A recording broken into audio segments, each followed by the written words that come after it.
हाय, कैसे दोस्तों। मैं हूं आपका अपना डॉक्टर नवनीत कारा और आज एक ऐसा पेशेंट आपको दिखाने जा रहा हूं। भाई क्या बताऊं, इस ज़िंदगी में ना, मैंने बोला था ना मैं पेशेंट की एक सीरीज़ शुरू करने जा रहा हूं। आज सीरीज़ का ये दूसरा या तीसरा पेशेंट है और इस पेशेंट को हार्ट की मेडिसिन चल रही थी। इनकी एंजियोग्राफी की गई, इनकी हार्ट की मेडिसिन स्टार्ट की गई और इनको उससे कॉम्प्लिकेशन हो गई। और जब मेरे पास ये पेशेंट आया, ये पेशेंट रिवाड़ी से आते हैं और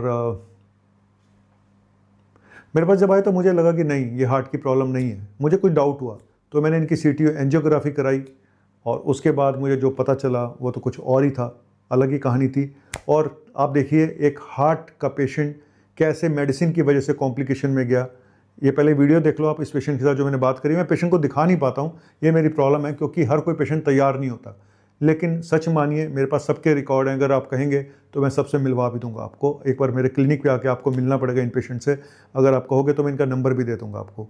तो चलिए पहले पूरा वीडियो देखिएगा कि आखिर इस पेशेंट के साथ क्या हुआ था और कैसे ये बिना हार्ट की मेडिसिन के ठीक हो गया। बने रहिए, कहीं मत जाइएगा। ये वीडियो सामने आ रहा है, इस पेशेंट का शक्ल दिखाई नहीं देगी, सिर्फ वार्तालाप दिखाई देगा आपको। ये टिपिकल चेस्ट पेन। कितने सालों से छाती में दर्द था? ये हो गए 5 साल। 5 साल से? हाँ। तो दिखाए थे डॉक्टर को? जो एंजियोग्राफी जो कैथेटर वाली एंजियोग्राफी वो भी हो चुकी है, एंजियोग्राफी भी हो गई थी। हाँ, उसके बाद ही तो दिक्कत बढ़ गई और उससे और बढ़ गई। तो फिर डॉक्टर्स को दिखाया था? फिर आपके यहाँ पे आए थे, आपने सीटी कोरोनरी एंजियोग्राफी हाँ, फिर सीटी एंजियोग्राफी मैंने कराई थी, उसमें कुछ नहीं आया था। उसमें भी उसकी भी रिपोर्ट हाँ, सीटी एंजियोग्राफी में कुछ नहीं आया था। तो अब ये समझ, हाँ मैंने यही बोला था कि हार्ट से रिलेटेड नहीं है, ये बोला था ना। ये इसमें लिखा भी हुआ है एटिपिकल चेस्ट पेन। तो अब जो हमने, तो तुमने वहाँ कार्डियोलॉजिस्ट को दिखाया होगा ना, हार्ट वाले को? 3 साल दवा ली। हाँ, डॉक्टर राकेश वर्मा यहाँ हार्ट की दवा। हाँ, लेकिन इससे कोई फर्क नहीं पड़ रहा था। नहीं सर, जब वो दवा चल रही थी तब पेन वगैरह सब खत्म हो गया। हाँ। फिर मगर यहाँ जैसे ब्लीडिंग की पता 3 साल में तो 2 साल रोमोटर गोल्ड की जो टेबलेट थी, हाँ। लगातार खाते खाते ना खून में, गले में, कहीं कहीं मतलब ब्लीडिंग होने लगी। अरे वो खून पतला करने की दवाई दी हुई थी ना, उसके साइड इफेक्ट शुरू हो गए थे। हाँ, और इनको पेन ये हार्ट से रिलेटेड था ही नहीं। जी सर। तभी तो एंजियोग्राफी करने के बाद हुआ, तो इसका मतलब उसमें नस में छेड़ी गई है। छेड़ी नहीं गई होगी वो, लेकिन अब जो भी है चलो छोड़ो। अब ये बताओ तुम, जो हो गया सो हो गया। अभी 1 तारीख को मैं पिछली जो जनवरी वाली तारीख निकली है, ठंड ज्यादा बढ़ी थी, तो मैं घर गया था। तो मेरे चेस्ट में यहाँ से पेन उठता है, हाथ में जा रहा था। तो फिर मैं वहाँ करीब 4-5 दिन हो गए, पेट में गैस भी बहुत बन रही थी। कब उठता था? जब लेटता था। अच्छा, मुझे ये बताओ, जो मैंने दवाइयाँ दी थी ये अभी खत्म तो नहीं हो गई? ये आज से खत्म है। और इनसे आराम था? हाँ, आराम है। कितना था रुपए में? मतलब इनमें से चेस्ट पेन होता ही नहीं है। नहीं होता ना? तो इसमें तो हार्ट की कोई दवाई नहीं दी मैंने। नहीं सर। तो फिर कैसे ठीक हो गए तुम? तो मैं सोचा तुमने इसमें से मतलब जो पहले तुम्हें दवाइयां दी गई थी वो हार्ट की खून पतला करने की, गोल्ड वाली जो दी थी ना, उसमें क्लोपिडोग्रिल थी, एक एस्पिरिन थी, एक कोलेस्ट्रॉल की दवाई थी, रोजवास्टेटिन या टोवास्टेटिन स्टेटिन।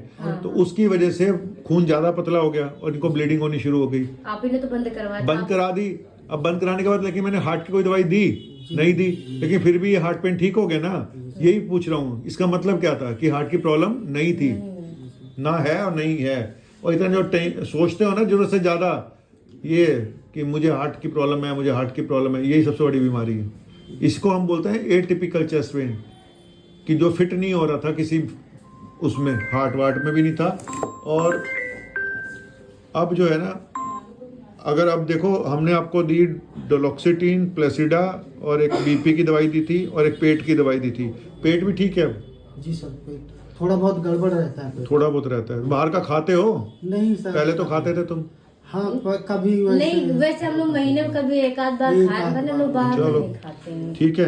तो देखा दोस्तों आपने, इस पेशेंट को मैंने डायग्नोस किया था एटिपिकल चेस्ट पेन। मतलब वो पेन जो हार्ट का नहीं है, वो कहीं फिट नहीं हो रहा है, तो हम इसको बोलते हैं एटिपिकल चेस्ट पेन। और मैंने इसको इस पेशेंट को जब हार्ट के डॉक्टर्स ने हार्ट की मेडिसिन शुरू करी, ब्लड थिनर दे दिए, क्लोपिडोग्रिल, एस्पिरिन, स्टेटिन, इसको ब्लड ज़्यादा थिन हो गया, पतला हो गया और इसको ब्लीडिंग स्टार्ट हो गई। ये मेरे पास आए, जब मैंने डिटेल देखी, मैंने कहा सबसे पहले तो दवाई बंद करनी पड़ेगी, चाहे हार्ट की प्रॉब्लम हो या ना हो, पहले तो दवाइयाँ बंद करो, ये ब्लड थिनर। फिर मैंने इनको बोला कि यार मुझे डाउट है कि आपको, इनकी हालांकि एंजियोग्राफी हो चुकी थी, उसमें कोई माइनर सी ब्लॉकेज इनको दिखाई हुई थी। मैंने इनकी दोबारा सीटी एंजियोग्राफी कराई और बिल्कुल नॉर्मल आई। मैं एक बात बता दूँ, जब सीटी एंजियोग्राफी बिल्कुल नॉर्मल आ जाए तो समझ लो भाई इसको कुछ नहीं है, कुछ भी नहीं है। इसीलिए मैं सीटी एंजियोग्राफी पे जोर देता हूँ। तो इनको कुछ नहीं निकला, फिर मैंने इनको जो ट्रीटमेंट आपको दिखाया, मैंने इनको एक शायद डेलोक्सिटिन और एक प्लेसिडा नाम की जो एंग्जियोलिटिक एंटीसाइकोटिक का एक कॉम्बिनेशन है वो शुरू किया और ये पेशेंट ठीक हो गया। तो सच बोलूँ तो कई बार आपको रिस्क भी लेने पड़ता है। कई बार जो आपका मैं हमेशा बोलता हूँ कि पेशेंट को दिमाग से देखो, उसके टेस्टों के बेस पे ज़्यादा मत जाओ, क्योंकि टेस्ट गलत भी हो सकते हैं, टेस्टों की रिपोर्ट गलत भी हो सकती है। जैसे इस पेशेंट के साथ इन्होंने पहले जो एंजियोग्राफी इस डॉक्टर ने कानपुर में कराई और इनको ब्लड थिनर शुरू कर दिए, जबकि पेशेंट को क्लिनिकली देखना चाहिए। आज मैं आपको एक बात बताऊं, आप रोड पे चलते हुए 40 साल से ऊपर की उम्र के या 50 साल की उम्र के ऊपर 100 लोगों की एंजियोग्राफी करा के देख लो, आपको 50% से ज़्यादा लोगों में ब्लॉकेज मिल जाएगी और 60 साल के बाद 75% लोगों में ब्लॉकेज मिलेगी। उस ब्लॉकेज मिलने का मतलब ये थोड़ी है कि सबको जो सिम्टम आ रहे हैं वो हार्ट के ही आ रहे हैं। माइनर ब्लॉकेज से इस तरह की हार्ट पेन, चेस्ट पेन नहीं होते हैं, लेकिन हम लोग दिमाग नहीं लगाते, हम लोग सिर्फ टेस्ट की रिपोर्ट पे जाते हैं। ओह माय गॉड, इसमें ब्लॉकेज दिखा रहा है। अबे जिसकी ब्लॉकेज आई पड़ी है तो क्या उसको सर्वाइकल स्पॉन्डिलाइटिस की बीमारी नहीं होगी, या उसको गैस्ट्राइटिस की बीमारी नहीं होगी, या उसको डिप्रेशन नहीं होगा, एंग्जाइटी नहीं होगी, क्या नहीं होगी? ब्लॉकेज एक ऐसी चीज़ें हैं जो माइनर ब्लॉकेज सबके मिलेंगी। मैं बता रहा हूँ 60 साल के बाद तो सबको होती है 75% लोगों में, और 40 साल के बाद 50% लोगों में माइनर टू मॉडरेट और कहीं पर सीवियर ब्लॉकेज भी होती हैं। हाँ, तो अगर ब्लॉकेज 70% से कम है तो हम उसको बोलते हैं मॉडरेट ब्लॉकेज, ठीक है, और 50% से कम है तो मैं उसको बोलता हूँ नॉन क्रिटिकल डिजीज़। तो 70% से ऊपर ही हम लोग डॉक्टर जनरली स्टेंट स्टेंट डालते हैं या जो भी करना है 70% से ऊपर होनी चाहिए। इसकी ब्लॉकेज बहुत कम थी उस टाइम में भी, पहली बार भी, लेकिन हम हमेशा अगर हार्ट स्पेशलिस्ट के पास जाते हैं तो वो सिर्फ हार्ट के बारे में सोचता है। हम गैस्ट्रो वाले के पास जाते हैं तो गैस पेट के बारे में सोचता है, वो लिख देता है एंडोस्कोपी कराओ, कोलोनोस्कोपी कराओ, पेट का अल्ट्रासाउंड कराओ। हार्ट वाला कहता है इको कराओ, स्टेस इको कराओ, टीएमटी कराओ, और है ना। और न्यूरो वाले के पास जाओ, कहेगा एमआरआई कराओ। कोई ये नहीं सोचेगा कि पेशेंट को प्रॉब्लम क्या, भाई ये तो देख ले तू। हमारे कॉलेज में, किंग जॉर्ज मेडिकल कॉलेज में, उस समय जब मैं पढ़ता था, जब मैं एमडी कर रहा था, 90 मैं 86 बैच का हूँ, 86 में गया था, और 92 से 95 96 तक मेरी एमडी थी। तो उस टाइम पे इतने टेस्ट नहीं होते थे, ना ही इतनी सुविधाएं थी। आपको दिमाग से इलाज करना पड़ता था यहाँ से, और वो आदत अभी तक है कि भाई दिमाग से इलाज कर। दिमाग से इलाज करेगा पेशेंट हमेशा ठीक होगा, बशर्ते कि डॉक्टर का अपना दिमाग ठीक हो। उसका अपना ही दिमाग नहीं है। आजकल के जो हालात हैं, आजकल के जो डॉक्टर बन रहे हैं, चाहे वो, मैं आगे कुछ नहीं बोलूँगा भाई, ये प्राइवेट मेडिकल कॉलेज और वो रिजर्वेशन से कुछ ठीक होते हैं, ज़्यादातर बेकार हैं। पहले मैंने बोला ना, पहले घोड़े 70% होते थे, 30% गधे होते थे। अब उल्टा हो गया, अब 70% गधे हैं, 30% घोड़े हैं। ऐसे ही रहेगा, बस इलाज चलते रहेंगे, टेस्ट पे टेस्ट करते जाएंगे, टेस्ट पे टेस्ट करते जाएंगे, और 1-2 टेस्ट गलत रिपोर्ट दे देंगे, उसके आधार पर इलाज बदल जाएगा, सब कुछ हो जाएगा।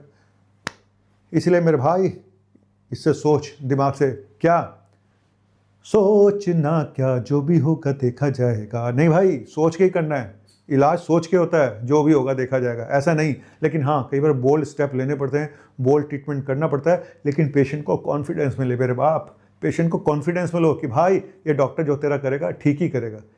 जिस दिन पेशेंट ने तेरे ऊपर विश्वास करना शुरू कर दिया, और विश्वास कब करेगा? जब तू उसका सही इलाज करेगा, जब तू उसके कम टेस्ट कराएगा, है ना, बस तभी वो विश्वास तेरे पे करेगा। हाँ, फीस सबने लेनी है, कोई कम लेगा तो कोई ज़्यादा लेगा, अपनी एबिलिटीज़ के हिसाब से, अपनी सीनियरिटी के हिसाब से, ठीक है, वो सब ने करना है।